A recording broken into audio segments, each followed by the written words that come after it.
Gift સિટીમાં wine and ડાઇનની સુવિધા આપવામાં આવી છે, પરંતુ કોણ દારૂ પી શકશે અને કોણ લાયસન્સ મેળવી શકશે તેની 17 મુદ્દાની ગાઈડલાઈન જાહેર કરવામાં આવી છે, જે અનુસાર હેલ્થ, ટુરિસ્ટ કે વિઝિટર પરમિટ ધારકો ગિફ્ટ સિટીમાં દારૂનું સેવન કરી શકશે નહીં.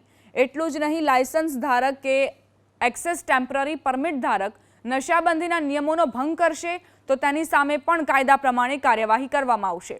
લીકર પીરસનાર હોટેલ તથા ક્લબને FL3 લાયસન્સ લેવું પડશે.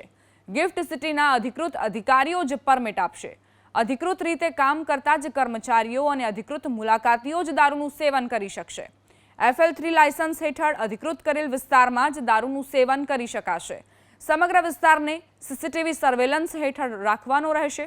21 વર્ષથી ઉપરના લોકોને liquor access permit, temporary permit અપાશે. લીકરનું સેવન કર્યા બાદ વાહન હંકારી શકાશે નહીં.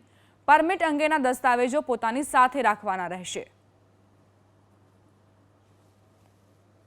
તો 17 મુદ્દાની જે આ માહિતી છે તે આપવામાં આવી છે.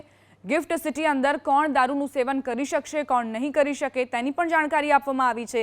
જો કે જે પરમિટ ધારકો છે તે ગિફ્ટ સિટીમાં જઈને દારૂનું સેવન નહીં કરી શકે.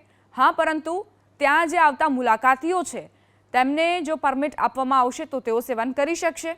આ રીતના મુદ્દાઓનો સમાવેશ કરવામાં આવ્યો છે. લાયસન્સ કે પરમિટ ધારકને ગુજરાત નશાબંધી અધિનિયમ 1949 હેઠળ જ કાર્યવાહી કરવામાં આવશે. જો કોઈ નિયમ ભંગ થશે તો લીકર એક્સેસ પરમિટ અને ટેમ્પરરી એક્સેસ પરમિટને જ દારૂનું સેવન કરવાની પરવાનગી આપવામાં આવી છે. દારૂનું સેવન કર્યા બાદ વાહન હંકારી શકાશે નહીં અને આ સાથે જ આખો વિસ્તાર CCTV સર્વેલન્સ હેઠળ રહેશે.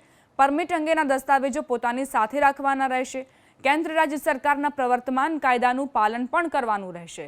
જો કોઈ નિયમ ભંગ કરશે તો કેન્દ્ર અને રાજ્યના જે પ્રવર્તમાન કાયદા છે તે અનુસાર જ કાર્યવાહી કરવામાં આવશે.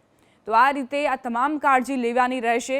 પરમિટ ધારકે જે હેલ્થ પરમિટ ધરાવતા લોકો છે તેની વાત કરીએ તો અમદાવાદમાં 13,456, ગાંધીનગરમાં 1,851, સુરતમાં 9,200થી વધુ જે પરમિટ ધારકો છે તેમને પણ કોઈ પરવાનગી નથી કે તેઓ ગિફ્ટ સિટીમાં દારૂનું સેવન કરી શકે.